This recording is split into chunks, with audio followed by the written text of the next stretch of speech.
Hello everyone, welcome back to my channel. I'm Ashley and today we're going to be doing my very paltry November empties update.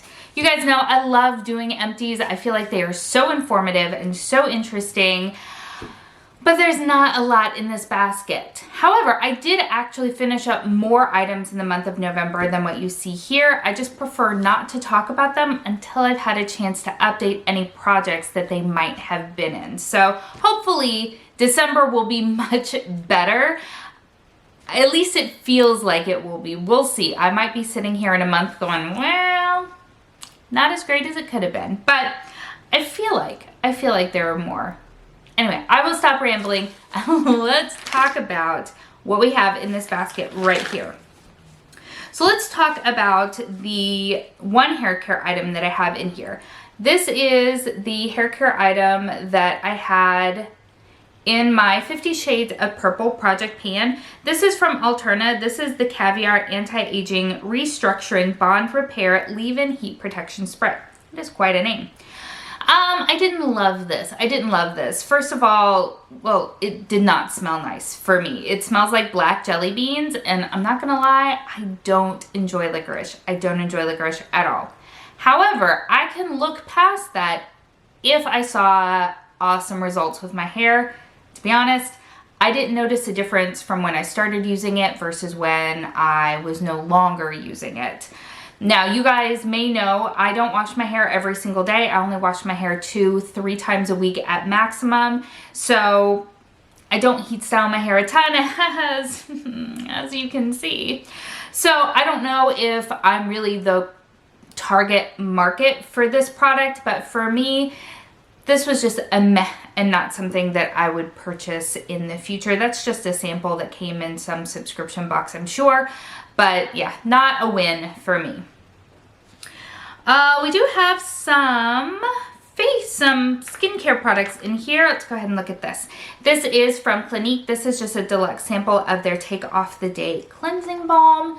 Used it all up in its entirety, and I'll be honest, I really enjoy this product. I think that this is an excellent first step in a double cleanse process.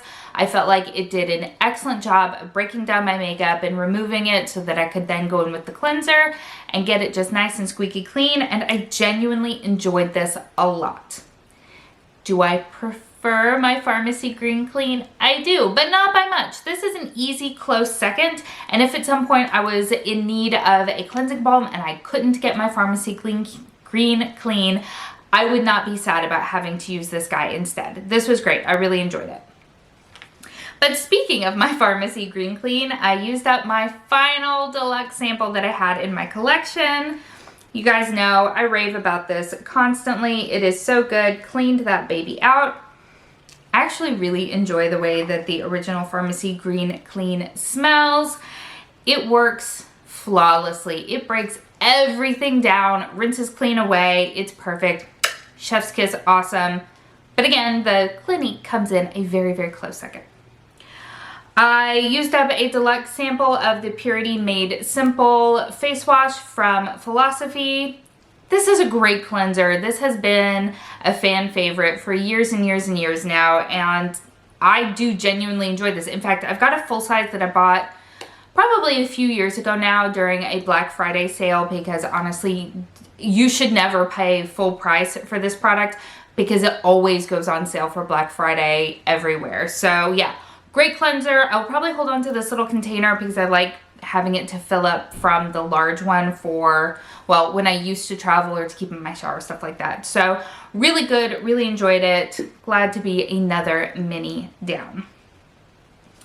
I also used up a little set. Ooh, got a piece of hair. What a surprise. Ashley hair all over everything. A little set from Tatcha. This was their Deep Cleanse line.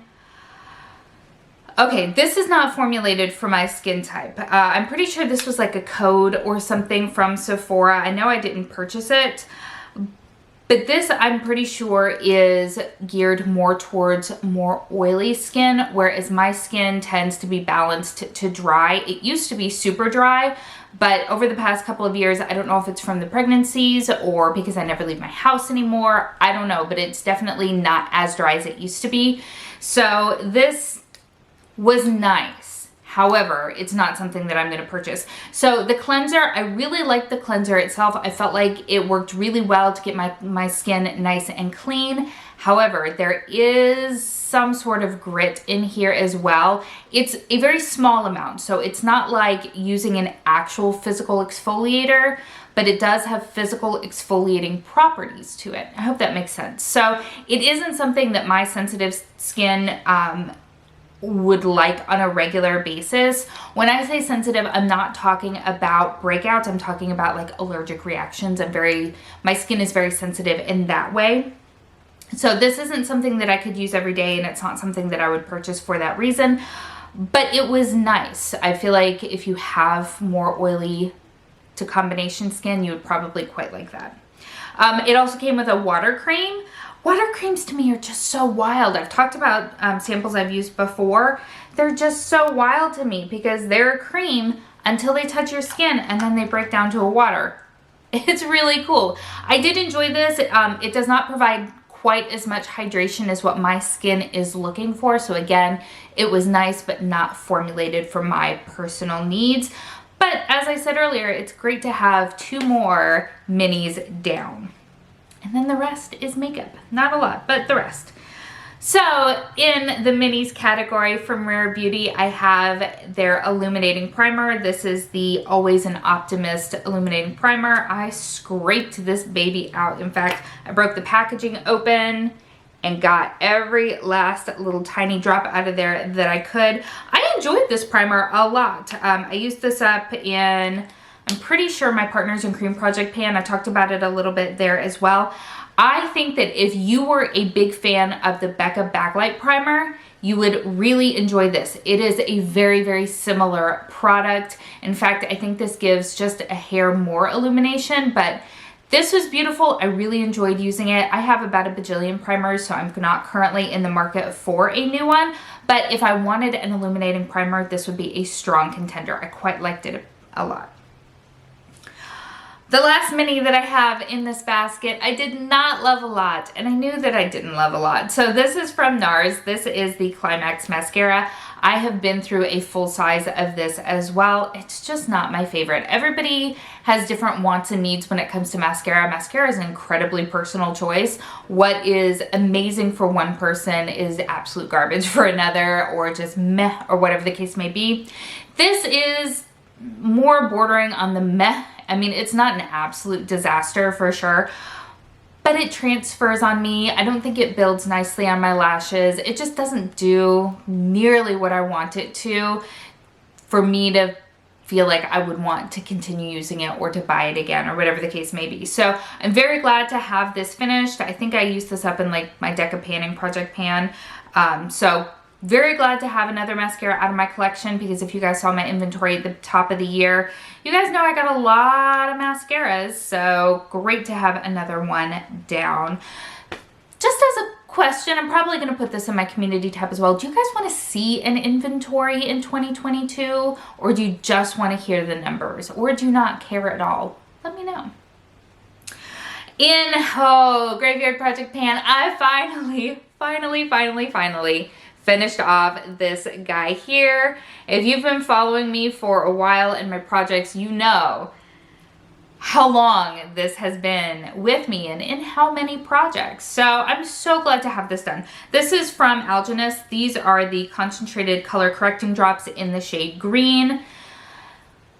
These did not do for me what I wanted them to do. Naturally, I have a lot of redness in my cheeks and just sort of in the center of my face. And I was, at the time that I purchased this, I just wanted to blank all of that out. And this did not do that. And I think that I had previously used a sample of the Naked line, when it had some color correctors. They had a green one, and it's much more the consistency of a concealer, and so I think that's what I was expecting, that type of opacity. This does not provide that. This is a very sheer color corrector, so I didn't personally feel like it made the kind of difference in my skin that I wanted.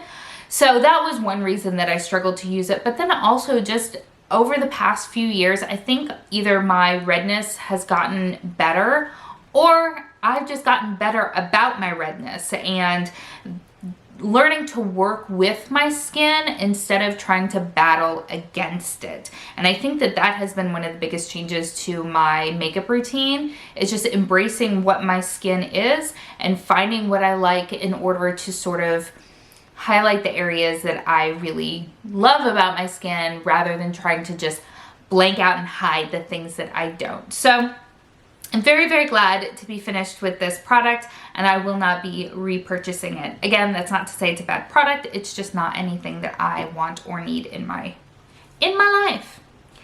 And then the last item in here is this right here. This is also from Tatcha.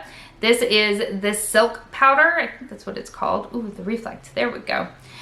Yep, the silk powder. I pulled the sifter, used every last little granule of this baby right here. And I liked it. I liked it a lot. Is it something that I'm going to purchase? No, it is overpriced in my opinion. I really enjoyed using it. I thought that it looked really nice on my skin. I only use just a very light dusting of powder. I don't bake or anything like that. I just go in with a very light dusting so that I can blend everything out, and for that I really genuinely enjoyed it. But it's $48. I still feel like my holy grail loose powder is the Fenty one, the Pro Filter. I freaking love that. I can't wait to get through many of the other powders that I have in my collection, because that's going to be the first one that I repurchase. So I was very excited to try this powder, and I'm very glad that I got the opportunity to do so. However, it's not one that I'm going to repurchase, and not one that I necessarily recommend that you spend your hard-earned money on, unless it's something that you want, in which case go for it, because it's a nice powder. I feel like $48 is overpriced. So there we have it. Those are all of my empties. As always, I will put up the dollar amount that I used through. It's probably not going to be very great this month, since most of what I used up was sample. The only two full sizes are these babies right here, which are expensive. This one is $48, and I think this one is like $38 or something. So there we have it.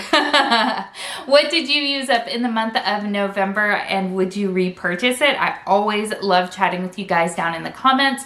I'm going to do a December empties, and typically I will do a year kind of empties roundup. Let me know if that's something that you're interested in, because I always find it very interesting to be able to just actually visually see everything that I've used up. I find that so incredibly satisfying. So let me know your thoughts in the description bar below, or I'm sorry, in the comments below. Everything that I used up will be in the description box below, as well as what I'm wearing on my face. And if you have not yet subscribed, I hope that you will consider doing so. Thank you so much for spending some time with me today. I hope that you're having an amazing day, and I will see you next time. Bye.